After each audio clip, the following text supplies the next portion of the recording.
Hey everyone, here's a book review from Progressive Pop. I'm half of that. I'm a co-host.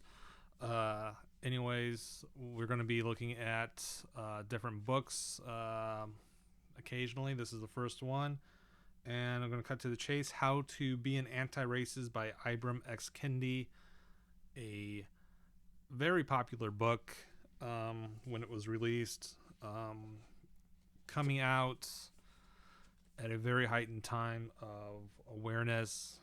I want to say for a lot of people, because a lot of people knew about the shit that was going on, but a lot of awareness in general on mainstream media and talking about it in mainstream areas of life.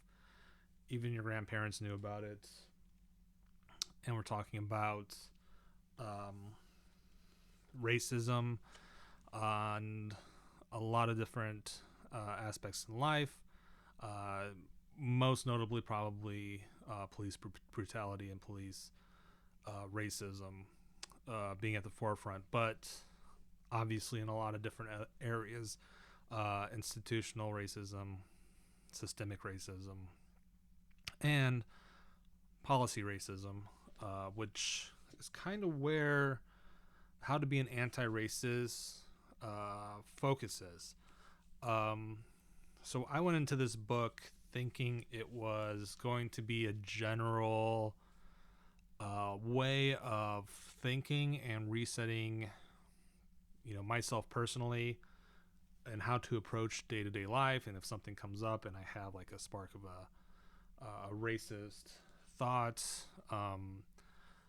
how can I rethink it, or what stats should I be looking at, or what information should I be reading, and how should I be reading information, um, which I think has been done quite a bit by a lot of great writers and thinkers out there on Twitter and the blogosphere and YouTube, and in books in general. But really, what struck me was that this was a way to see racism not just not necessarily as like an individual mindset, but as like a larger um, policy problem in institutions, in the government, in the culture, in society, and the policies being created by people who aren't necessarily racist, but have a strong self-interest in themselves, that they are willing to create policies that are detrimental to large groups of people, so that they and people like them can get ahead or obtain more power.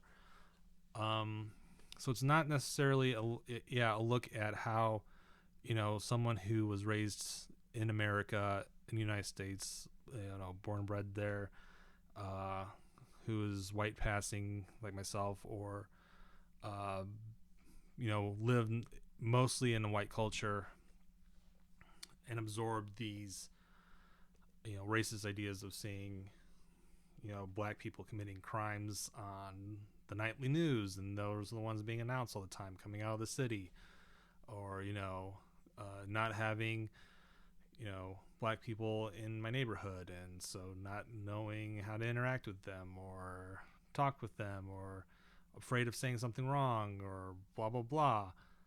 That's not where it's coming from, because honestly, and it comes to the point very early in this book. Mr. Kendi does, is you just treat individuals based on who they are as individuals. And I think a lot of us say that, and a lot of us forget that.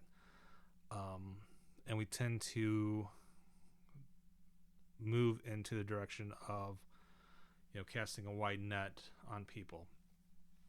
And a lot of times that wide net on like how people are, working, living, and just being, is influenced by the policies that are coming from people more powerful than us, or with more power than us, not necessarily more powerful, and that kind of matriculating down to us and informing assumptions or creating assumptions.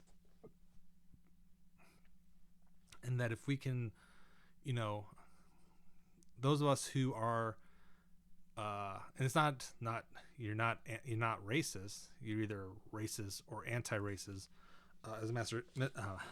Kendi argues. You're actively against racism, or you're just racist because you're just, it's the same argument that people have for Trump supporters, who, you have Trump supporters in your family and you wouldn't consider them racist, but they will overlook racist policies and problems in an administration just to feel like they're getting ahead, or to feel safe, or whatever the reason is.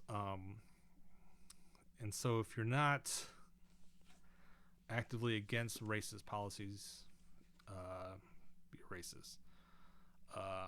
It's a fair argument, I think. I came out. This was a hard book for me to read. It took a long time, for several reasons. A couple, mostly because I'm a slow reader, one, but also there's a lot of times I'd finish a chapter and I'd be hard pressed to think about things and questioning my own assumptions that I carried in with me. And, the one that sticks out the most is the idea of segregation, and that integration of the schools was important. So you get black kids into the schools of white kids, and the racist idea behind that is that the white schools are necessarily better, and that black kids will necessarily be better in white schools with white teachers and white principals and white administrators. Not the case. That is and when you think about it, it's a horrible way to think about education and kids, and saying, and black kids and white kids, and saying, yeah, the kids of this black community will be much better in this white community just because they're white, and we're going to assume they're better off, better skills, better education. Not always the case. Not always that important. And there's a lot more that a lot of us who have gone through the system know, that there's a lot more that's important than the education that is provided to us. The basic math skills and reading skills and comprehension skills. Those are important, sure, but there's a lot more that goes into education and bringing kids up. And so that was a mind-blowing a moment for me. But I can't recommend this book enough. I really think that it is an important read for everybody, and I think it's a really good dive into thinking about racism on multiple levels and in intersectionality, because he doesn't just stop at black and white. He talks about ethnicity, biology, power, the body, black bodies, white bodies, culture, behavior, color, and what it means to be successful and failure as an anti-racist. And I think it's a hard read, and it's going to be a hard read for a lot of people for a lot of different reasons. But I think it's a very important read. And it's not, it's really interesting and great to see Mr. Kendi here talk about his struggles. He intertwines his life with his research here, and his struggles of being homophobic and being racist, and questioning people's, or not questioning, but superiority over people's ethnicity, or if they're from the city black or from the South and black, and from them being white, and all kinds of things. It's really great to see him talk about that, because I know there's a lot of people that will go into this and be like, well, it's easy for you to say because you're black, but it's not easy for him to say. There's a section here that I highlighted that I'm going to read parts of, that I think really kind of represents that, and for me really stood out because I was, you read this and you start questioning yourself and go, oh God, I wasn't doing enough. I've not been doing enough. I've not been looking at stuff enough or getting involved enough. And it makes you feel better, but it doesn't make you feel absolved, I would say. I think that's the term I'm looking for. Okay, so this is from the sexuality chapter 198. This is a hardcover. I don't know. It doesn't matter, I guess. They were respectful and measured if the victimizer were respectful and measured with them. But I call them attacks because I felt personally attacked. They were attacking my gender racism about black women, my queer racism about queer blacks, my gender and queer racism about queer black women. Mr. Kendi is talking about Kyla and Yaba, who were two women that he met at Temple University as I think he was a grad student at the time, and he felt the ideas they were giving were attacking. But it's the same way that you can see in the news and the media, people will feel attacked if something is brought up that questions, the centering of men, centering of whiteness, centering of, I don't know, money, power, Western civilization, all that kind of stuff.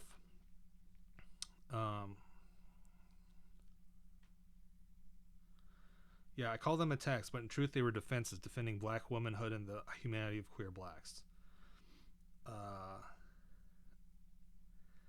Then there's another section here. It's like, I binge read every author they mention in their public exchanges and in their private exchanges with me.